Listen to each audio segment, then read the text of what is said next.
Bonjour, madame and messieurs. English? All right. Hello, we are the three Injectioneers. Our secret mission is injection safety. Now let's begin. On guard.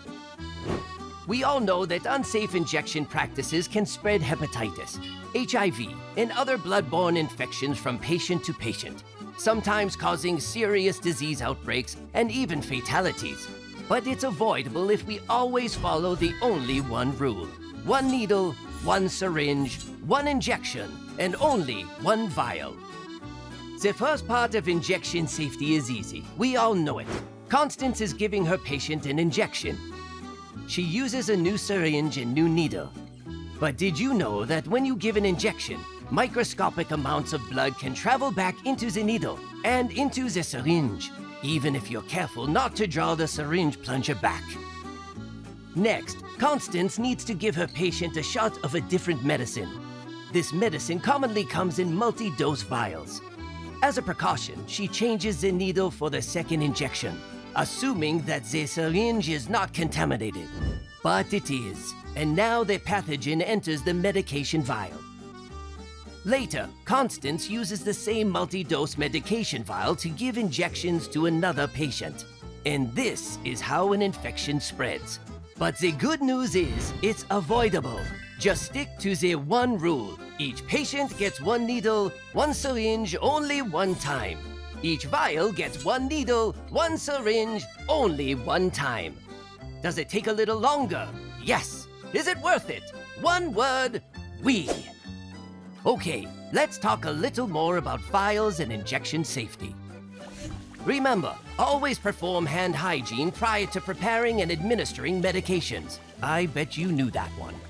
Prepare injections in a clean area free of any contaminants and away from sinks, soiled equipment or materials, and away from the patient treatment area. After preparing the injection, remember to label the syringe with the drug name and dose. Check your facility policy for other information that may need to be included on the label. Check the label of the medication to determine if it's a single dose or multi-dose vial. They both come in many shapes and sizes. Check the expiration date. Single-use vials are not meant for long-term storage.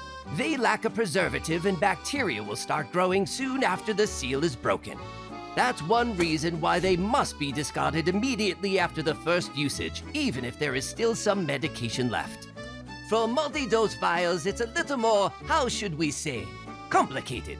If a multi-dose vial is opened or needle punctured, the vial should be dated on that date and then discarded within 28 days.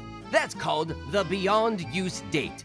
Simple enough, you opened it, you date it. If it's still around a month later, you chuck it. Unless the manufacturer specifies a different, could be longer or shorter, discard date. If a multi-dose vial has not been opened or needle punctured, it should be discarded according to the manufacturer's expiration date. Also, the beyond use date should never exceed the manufacturer's expiration date. If the vial is opened and you can't find the date when it was first used, then discard it. Multi-dose vials contain a preservative to prevent bacterial growth after the seal is broken.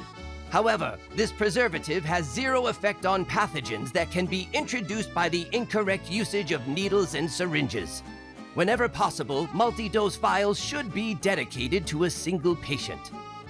Okay, when you're ready to start, disinfect the rubber septum on the medication vial with alcohol prior to piercing. Disinfect the injection site on the patient's skin. After administering the injection, immediately discard the needle and the syringe into a shop's container. And that's it! One needle, one syringe, one injection, one vial. Stick to these practices for safe injections and help your patients stay free from infections. Want to know more? Take a look at the CDC Vaccine Storage and Handling Toolkit. And use this QR code and check out the CDC One and Only campaign. Au revoir!